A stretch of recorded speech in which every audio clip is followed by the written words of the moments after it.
Welcome to my channel রি রান্নাঘর থেকে একটা নতুন রেসিপি নিয়ে চলে এসেছি। দেখুন বন্ধুরা, এখানে চিংড়ি মাছ খুব ভালো করে বেছে এভাবে ধুয়ে রেখেছি। তা এটা আজকে বানাবো কচুরলতি দিয়ে, তার জন্য ভালো করে ধুয়ে রেখেছি। এবার এর মধ্যে সামান্য পরিমাণে হলুদ দেব আর লবণ দেব। এটাকে খুব ভালো করে মাখিয়ে নেব। এইভাবে মাখিয়ে 5 মিনিট রেখে দেবো। কচুরলতিগুলোকে খুব ভালো করে কেটে দেখুন এভাবে খোসা ছাড়িয়ে নিয়েছি, নিয়ে খুব ভালো করে ধুয়ে নিয়েছি। এবার এখানে একটা কড়াই বসিয়েছি, কড়াইয়ে কচুরলতিগুলো দিয়ে দেব। দিয়ে এখানে সামান্য পরিমাণে জল দেব।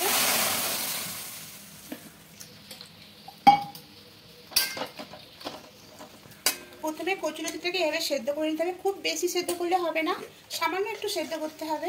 তা এবার এখানে অল্প লবণ দিয়ে দেবো। আর দেখুন একটা গোটা পাতিলেবু নিয়েছি, এইভাবে কেটে পাতিলেবুর রসটা এখানে চেপে চেপে দিয়ে দেবো।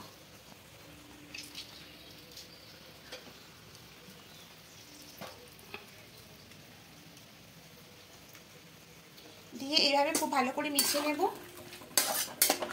দিয়ে হালকা একটু সেদ্ধ করে নেব। কচুরলতিটা এবার দেখুন হালকা সেদ্ধ হয়ে গেছে। এবার এটাকে নামিয়ে নেব।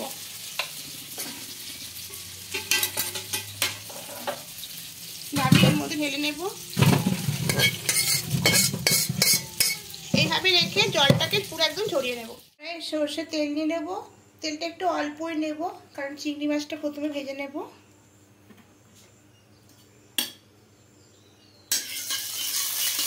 গরম হয়ে গেছে, এবার চিংড়ি মাছটা দিয়ে দেবো। চিংড়ি মাছ বেশি ভাজলে হবে না, এবার একটু নাড়াচাড়া করে ভেজে নেব।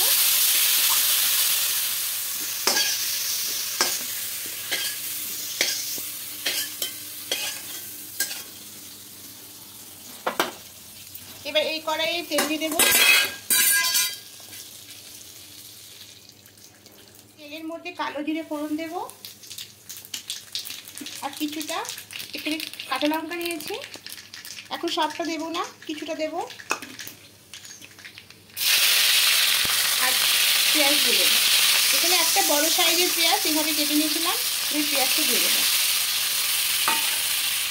দিয়ে একটু হালকা পেঁয়াজটাকে নাড়াচাড়া করে ভেজে নেব।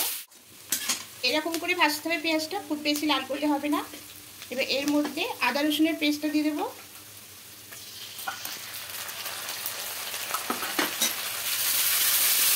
খুব ভালো করে মিশিয়ে নেব। এবারে করে বাকি মশলাগুলো সব দিয়ে দেব। জিরে গুঁড়ো দেব, সব 1/2 চামচ করে দেব। ধনিয়া গুঁড়ো দেব, হলুদ গুঁড়ো দেব, হলুদটা একটু বেশি দেব। আর লঙ্কা গুঁড়ো সামান্য একটু অল্প পরিমাণে দেবো, যেহেতু কাঁচা লঙ্কা দেওয়া আছে তাই অল্প দেব। আর পরিমাণ মতো লবণটা এখানে দিয়ে দেব।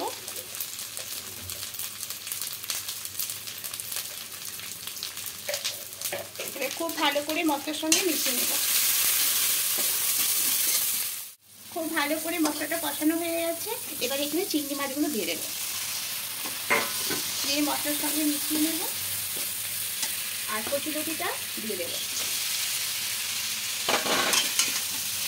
খুব ভালো করে এবার মিশিয়ে দেবো। দিয়ে এটাকে কষতে থাকবো। সামান্য একটু জল দেব।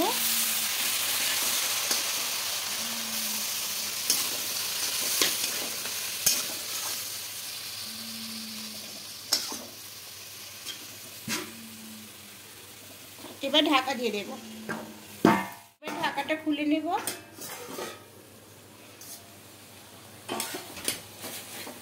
দেখুন অনেকটাই জলটা শুকিয়ে এসেছে।